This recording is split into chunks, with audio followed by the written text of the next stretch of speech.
हमारी पद्धति सनातन को मानने वाले लोग हैं। और आज जब देश आजाद हुआ तो देश संविधान से चल रहा है। संविधान को मानने वाले लोग हम हैं।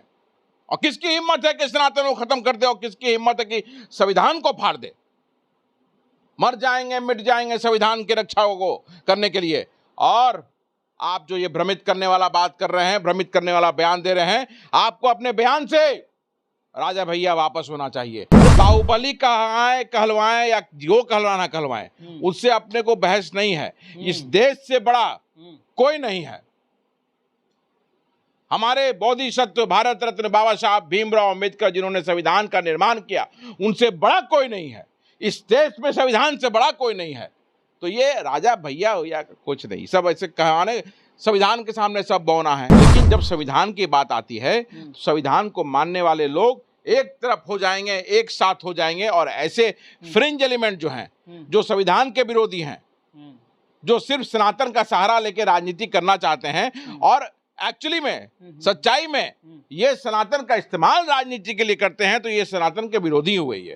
ये सनातन को मानने वाले लोग नहीं हैं, ये सनातन को राजनीतिक इस्तेमाल करने वाले लोग हैं। जब इतनी बड़ी बात वो कर रहे हैं, मंच से भ्रमित करने का काम कर रहे हैं, ये तो जनता के बीच में भ्रम फैलाने वाली बात हुई ना कि सनातन खत्म हो जाएगा तो संविधान को फाड़ दिया जाएगा।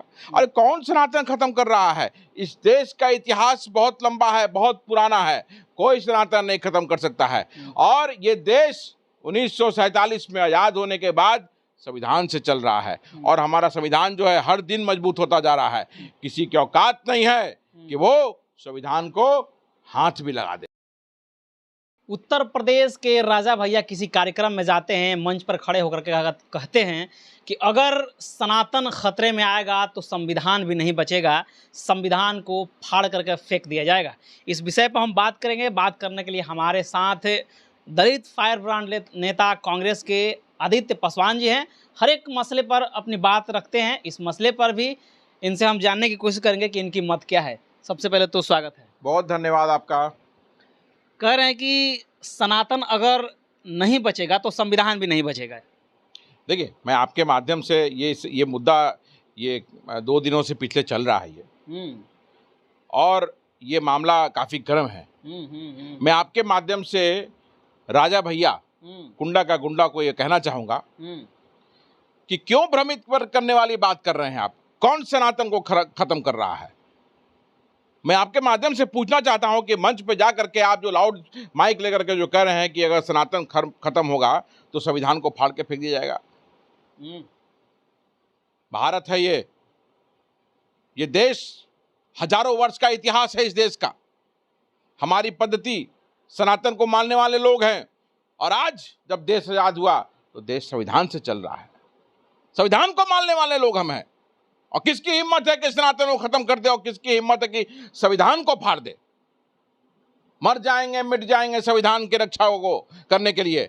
और आप जो ये भ्रमित करने वाला बात कर रहे हैं, भ्रमित करने वाला बयान दे रहे हैं, आपको अपने बयान से राजा भैया वापस होना चाहिए कि किसी की औकात नहीं है इस देश में कि संविधान को फाड़ सके। और जो संविधान को फाड़ेगा वो देशद्रोह में वो अंदर जाएगा।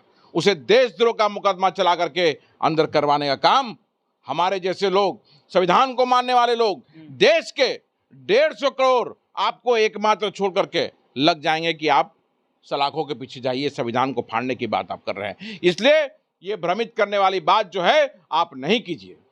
बाहुबली कहलाते हैं राजा भैया वहाँ। अरे बाहुबली कहलवाएं या जो कहलवाना कहलवाएं, उससे अपने को बहस नहीं है। इस देश से बड़ा कोई नहीं है। हमारे बोधिसत्व भारत रत्न बाबा साहब भीमराव अम्बेडकर जिन्होंने संविधान का निर्माण किया, उनसे बड़ा कोई नहीं है। इस देश में संविधान से बड़ा कोई नहीं है। तो ये राजा भैया हो या कुछ नहीं, सब ऐसे कहवाने, संविधान के सामने सब बौना है। आखिर उनका तो कहीं ना कहीं से महसूस हुआ, तब ना इस प्रकार के बात खुले मंच से कह रहे हैं। तो मैं तो कह रहा हूं कि आप उसी खुले मंच से व्याख्यान कीजिए कि कौन सनातन धर्म खत्म करेगा और कौन फाड़ेगा संविधान। ये बताना चाहिए आपको। पूरी बात बोलिए, आप आधी बात मत बोलिए माइक पर। अगर आधी बात बोलेंगे तो हमारा प्रश्न होगा और हम पूछेंगे कि कौन सनातन खत्म कर रहा है और कौन संविधान फाड़ने की बात कर रहा है।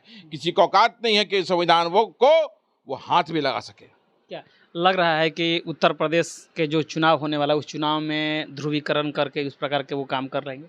देखिए, इस वोट तरह तो के नहीं करते। प्रयास पहले भी होते रहे हैं, लेकिन जब संविधान की बात आती है तो संविधान को मानने वाले लोग एक तरफ हो जाएंगे, एक साथ हो जाएंगे, और ऐसे फ्रिंज एलिमेंट जो हैं, जो संविधान के विरोधी हैं, जो सिर्फ सनातन का सहारा लेके राजनीति करना चाहते हैं और एक्चुअली में सच्चाई में ये सनातन का इस्तेमाल राजनीति के लिए करते हैं, तो ये सनातन के विरोधी हुए।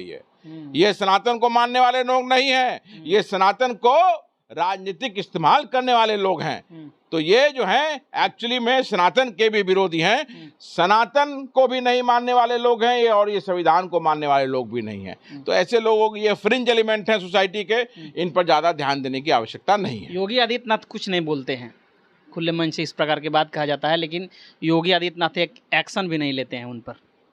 तो लेना चाहिए ना, जब इतनी बड़ी बात वो कर रहे हैं, मंच से भ्रमित करने का काम कर रहे हैं। ये तो जनता के बीच में भ्रम फैलाने वाली बात हुई ना कि सनातन खत्म हो जाएगा तो संविधान को फाड़ दिया जाएगा। अरे कौन सनातन खत्म कर रहा है? इस देश का इतिहास बहुत लंबा है, बहुत पुराना है, कोई सनातन नहीं खत्म कर सकता है। और ये देश 1947 में आज़ाद होने के बाद संविधान से चल रहा है, और हमारा संविधान जो है हर दिन मजबूत होता जा रहा है। किसी की औकात नहीं है कि वो संविधान को हाथ भी लगा दे, फाड़ना तो दूर। चलिए, तो ये अपनी राय रख दिए। बहरहाल आप क्या कह रहे हैं, आपकी क्या प्रतिक्रिया है, आप अपनी प्रतिक्रिया जरूर दीजिए। बहुत बहुत धन्यवाद।